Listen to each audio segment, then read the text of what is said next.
What's up, guys? Welcome back to the channel. Here we are with another reaction. In this one, we got UK versus USA food fight. Ain't nothing better than a good food fight. We got 5 dishes. Same name, but very different. I'm very intrigued to see how this food fight goes. Before we do, though, if you guys happen to enjoy, please don't forget to smash that subscribe button. Give the video a thumbs up. Also, if you'd like to support this channel by becoming a member, all you gotta do is hit that join button to receive your exclusive benefits. Let's get to it. Today, we have Ben Ebbers-Ebrel representing the UK, going head-to-head with Mythical Kitchen's Josh in a UK versus USA food fight. Let's do this. Our incredible judge is Taste History host Max Miller. Let's get it on. We're bringing out the big dogs. I'm going to go first with the British biscuit. A sweet, crisp, delicious thing that we dip into a cup of tea. Cookie. I mean, the Brits eat more biscuits than any other nation. And I don't doubt that. What is not to love? Lots of varieties, but always sweet, sometimes with a filling, and perfect to dunk. That is not a biscuit whatsoever. I'm gonna show you a real biscuit. Now this is a proper American biscuit. You know why it's a biscuit? Because you can go down to Carl's Jr. You can get yourself 2 for $3.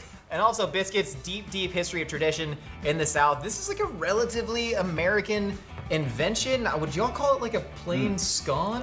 I feel like it's a scone or a scone. It's a quick bread that's made, it's leavened with sodium bicarbonate. It's got mechanical leavening from a ton of butter that is sitting in pockets there. It's flaky, it's buttery. It's perfection. At the same time, But it's not a biscuit. yeah, biscuit literally means Twice cooked. twice cooked. And this We is, stole it from the Italians, biscotti. Well, how many breakfast sandwiches can you get on there at Carl's Jr. in Britain? That's a good point. I mean, How many breakfast sandwiches can you get out there? It's a biscuit. It's a no one's right or wrong. I feel like you guys may feel differently. You guys may be like, nah, y'all Americans are wrong. To me, no one's right or wrong. Just different names for different things. But if you were to ask me which biscuit I'd prefer, I'd say I'll take the American biscuit over the cookies or crackers. we're just dunking. We're just happy to dunk. I would call that a cookie. Do you use the term cookie for anything? See, biscuit is like an umbrella term and does like cover cookies, sandwich biscuits. Interesting. See, it's good, right? But that is still a biscuit. Yeah, this is lovely. I love little treats like these. I wish we had more of a little, I'm not gonna call it a biscuit, but I wish we had more of a little fun treat culture in America like that. A cup of tea solves every problem in the UK, and if it's served without Every a biscuit on the problem. side, you get frowned upon. Hospitality is not complete without a little plate of biscuits. You know what, when I microwave my tea next time, I'll dip one of these biscuits in it. The long and the short of it, the biscuit has a history long before Britain with biscotti. Literally, the Navy survived on these crisp biscuits. It was an essential part. Now we're That's sweet, it? they're absolutely delicious, and no cup of tea is complete without one. I'm gonna give you 5 reasons why these are called biscuits. Carl's Jr., McDonald's, Burger King, Chick-fil-A. Taco Bell had a biscuit taco that came out in 2017. You think that they were served on these? No. Listen, America invented... I'm upset that I didn't know about this biscuit taco, and I never got to taste this biscuit taco. And my feelings are hurt about this one. fast food, and we vomited it all over the globe. This is now called a biscuit. Sorry, history lost out to commerce again. To be fair, all those brands are bigger than McVitie's. Your guys' arguments were persuasive, not so persuasive. I mean, I grew up in America, so this was a biscuit to me, but I'm sorry, this is a biscuit because it does come from twice baked, and so I can see the connection there. This is delicious, but that's a biscuit. We make soggy biscuits with tea, you do it with gravy. Do you know what a soggy biscuit in America is? Yeah, I wouldn't It's just a dippy thing, right? Okay, good. Should we move on to round 2? Dang, so the UK takes round 1. He had a more compelling argument for a biscuit. I didn't know the definition of a biscuit, but I mean, if we're going by technical definition, then I guess, yeah, the UK biscuit is a biscuit. But they got so many things that falls under the umbrella of a biscuit. But I guess if they're all technically follow that definition, then they all are biscuits. So ours is a scone. Is that what we need to start calling a scone or a scone? Now that is some good old-fashioned American That's Concord jelly. grape jelly. We call It's this not jelly jam. because It's it jelly. needs to be differentiated from jam and preserve. So jelly is when you take the fruit juice and you strain it, thicken it with sugar, and then use either like a gelatin or most likely a pectin if it's a fruit jelly that you would put on a sandwich. We decided that in preserves or jam, we didn't like all the fiber and all the actual fruit parts of it, so we strained all that out, threw it in the trash, and we're left with pure American jelly. And that's why this is called jelly. It's America's great. #1. Whereas, for us, in Britain, that's a jelly. No way, get out of here. That's Jell-O. Wibble wobble, wibble wobble on the plate. That is jelly. It comes from the French gelée, which literally means to set, to congeal. We stole the word, we took it into jelly. It's an art form, and in Victorian times, it was a way of showing class status. What have I told you, friend? That was called Jell-O.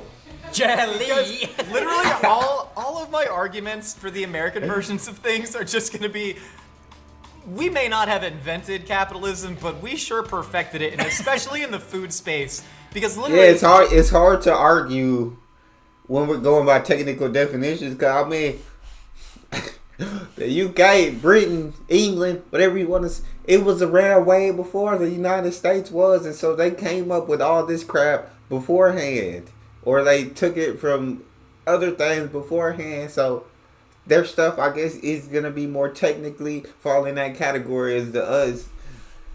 We only been around for like 250 years. We can't technically we can't change the dictionary.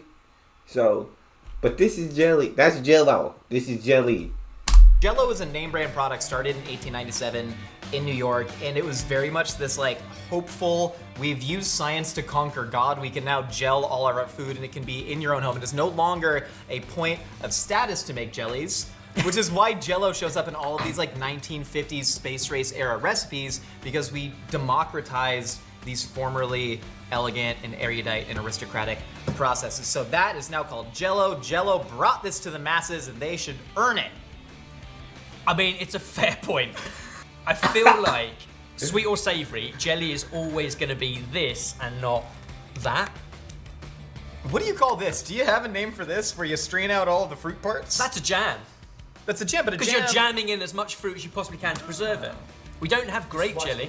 PB&J confused us for so long because we couldn't understand why you were putting jelly into a peanut butter sandwich. Well, no, what we do with jelly, as you call it here, is we cut it into cubes and we mix it with either some combination of Cool Whip and or mayonnaise and or something we call pudding, and then we call it a salad. I don't know if Jell-O salad. you're familiar with that. I'm not That's Chinese. disgusting. I would. You don't. Just if you're gonna eat Jell-O, just eat the Jell-O by itself. Doesn't need anything else. Don't put it in the salad. Oh, look how You got a lot to everything is learn salad. about America. Go to Minnesota; they'll educate you. All right, these arguments were even more off the wall, but that's a jelly. This is also jelly, but I it can says do it on this. the pot. I can do know. this. It says so. It says it right there. Because your argument with Jell-O is that it's not necessarily Jell-O, and this has just been around for a longer time. And Jell-O is made for making shots. This is a jelly. Gelatin. It's all related. Though you mentioned savory jellies, we need to stop that. That That's whole not aspic cool. thing, love that's it. weird, right? That's not cool. No, you don't. Do you put it on top of a pate? That little layer of you get that like. If I hadn't In a pork already pie. decided against your argument, I would change my mind because shame on you, Josh. Slurp it up. Give me the meat jelly. If you're enjoying this, there's We ain't go. The U.S. ain't gonna win none of this. We're gonna lose every single one. Go lose. And we're being too technical. We're gonna lose all the technical. things you can do that make a big difference to us. Like the video. Subscribe if you aren't. Click the notification bell and select all. Thanks. What we got? Round 3. Here we I'll go. kickstart it with chips. Fries. So whilst the reputation of like British There's no food way we has lose this one. There's no way that we don't get this point. There's no way that we don't get it. We have to get this always point. been great. Fish and chips is a status, right? It's a status symbol. It's been there forever, and it is fried battered fish and fried potatoes. The potatoes are chipped. The verb to chip. You create chips of potato, and then fry them. So they should be a little bit soggy. They don't have to be super crispy. We're not talking French fries, we're talking chips. But they're the best. Simple as that. Do you believe that these are better than like a proper twice fried Belgian frites? Like you actually would stare me in the face and say that these English chips that you go, they're meant to be like this. You would actually say that these are better. Like, all I can fall back on is if it's gonna be a fried potato, it's the verb. It's the verb to chip. You chip a potato, so it has to be a chip. okay, I would argue that these are actually properly chipped more so than those, and this has a fascinating origin story. I believe that potato chips are a uniquely American product. They were invented by George Crumb in Saratoga Springs, New York. This has a fascinating myth behind it that probably didn't happen, but there was a customer that was him off, kept saying, slice the potatoes thinner and thinner, and so he chipped and chipped and chipped away until they were these thin chips, fried them, customer loved them. We got to get this I point. think that this is a more properly chipped chip than, if you look at the origin of French fries, people will point out they're actually Belgian, but the term French does not mean the country. It refers to the knife cut because the French codified a ton of cooking. So it is actually a French cut potato, which is so much better than this, which is not even a chip. These are called potato wedges, and KFC got rid of them because nobody wanted them. These are called potato wedges. I'm We gotta win close that to one. agreeing if it wasn't the fact that nostalgia and growing up with these chips. The problem is these weren't chipped and chipped and chipped away. They were sliced. They're sliced. No, they're crisp. yeah, And then what they do were you- cooked, so these are crisps. Are they not using chips. like a hammer and cudgel to chip the potato? No, they're using a knife. These are sliced. Like, I don't know what to tell you. potato chips, potato What crisps? about like a They're paint crisp. chip? What is a paint chip to you? Like, paint oh, the chip? paint is chipping off the walls. Which shape more accurately describes the paint chip? I suppose it depends on how many Oh, layers of paint. I got a centimeter thick wad of paint What falling about off. wood chips? That's All a right, good point. this is. I mean, come on. These are chipped. You chip with a chisel. These are sliced as well. How do you think these were made? Those Yeah. are chips. Also, Thank just you. Thank you. Poetically, chip. Those are a chip. They just. This is a crisp. They're not crisp at all. These are like. These are called gloms. I'm It's using this basically based like- on onomatopoeia. It's like mashed potato that has been forced into a mold. No, those. First of all, soggy potatoes in general. wrapped in newspaper with fish. You're not. We need crisp potatoes, like McDonald's. Oh my god! But I do appreciate some salt, like not like really soggy fries, but I do appreciate a little bit of sogginess in certain fries. I prefer my fries to not be soggy, but I can't I can't respect some soggy fries. I can give them some respect. Not helping, man. Your fish and chips on a Friday, and you're a touch of the old days with our soggy chips. I'm sticking with them. I think you've taken the win. Okay, here we go. Round 4. What we got? Either way. Here we have the delicious American That's invention a of muffin. muffin. Yeah. I would like to stand on my soapbox here, and I would like to phone in this round and give the win to him because I have my own point to pitch. These should not be called muffins. These should be called cupcakes. This is simply a delightful feel cake that. has I been feel baked that. inside of a cup, and you can have frosted cupcakes and unfrosted cupcakes. I feel like I can agree with that. I mean, but what is a proper muffin then? Like, what is a... Because muffins and cakes, like, we make them all sweet. I feel like I like mine sweet, at least. And so it basically is like eating a cake when you sit there. I mean, so I'll give them that. I'll give them that. What's a proper muffin? Proper frosted muffin. cupcake should be called a muffin. In fact, many of the best cupcakes are actually what we would call muffins. Muffins tend to be denser and moister and filled with delightful flavors, where a lot of cupcakes are just made with mass-produced ingredients. So I am urging America, Britain, everyone rally around each other to finally unite to call this a cupcake. Thank you. I rest my case. I mean, it ain't gonna happen, but Also, we already have English muffins. It's our own thing. And do you know what? We weren't hard finding them. We found plenty of English muffins here in LA. My problem is, this is also a I was like, where have I seen that? I guess I only know that from McDonald's. A McMuffin. Can I give me a McMuffin? Yeah, that's where. I guess I don't like the muffins on their own, but if you put some sausage, you throw some egg, put a little bit of cheese, put some jelly on it, now we got a good muffin. a muffin. It has the muffin top where it bakes and falls over the paper. We all have a good muffin top. It's great, right? That is the signal of a great cake. It's stuffed with blueberries, chocolate chips, whatever you want. It's a quick bread. That is a muffin. This is an English muffin, and it is a small, round, slightly leavened bread. That's a crumpet. No, crumpet's got holes in and is yeasted. The muffin, do you know the Muffin Man? I do know. Oh yeah, he lives in Drury Lane. He absolutely does. And he goes around with a bell because these were so popular at one point. The muffin men used to ring bells to let you know that they were in town to sell you the muffins because no one had ovens in their homes, much like an ice cream van does today. And Parliament even tried to pass a bill to tell them to shut the bell up because it was for everyone. So muffins have been around in Britain and especially London for a long, long time on Drury Lane.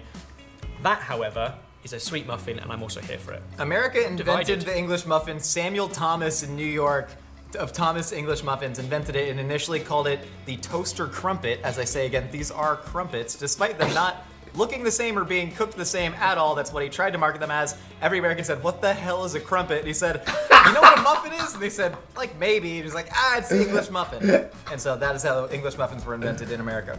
I feel like even we are divided on this. Which is the muffin? We need Max. Well, that's the muffin. I like your cupcake argument there. Thank you. Fun little fact.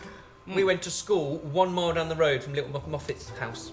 Wait, she's a real person? What? She lived... Oh, what's the name of the road? Tuffet. Little Miss Moffat. No, she sat on her... What? She sat on her Tuffet. Little Miss Moffat sat on her Tuffet. Eno Kurzaway. What was the road? What are you talking about? We went to school together. You walked down the same I road. think this was a dream, my friend. I still won the muffin round. Should we do down 5? Where did you live in relation to Frodo? Just left of the Shire. Okay. Hertfordshire.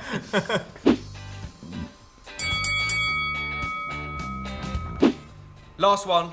Once and for all. Would you like to do the honours? Here we go. I would love to. What we have here, Wiggly That's Jiggly pudding. American pudding. Now you might say that is a custard. No, custard Oh, comes no. from French and it is typically Yeah, set with it's not a custard. That's a pudding. That's a pudding. egg. American pudding is set with starch and occasionally gelatin, similar to an Italian panna cotta.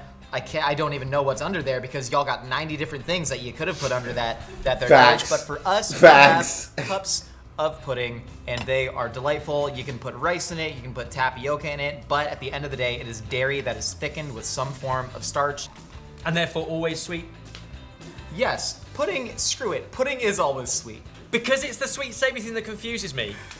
Because we do have many puddings, but I think this was the first. Black pudding. So from the French boudin, literally like pudding. We had the Great Fire of London in 1666, and it happened on Pudding Lane.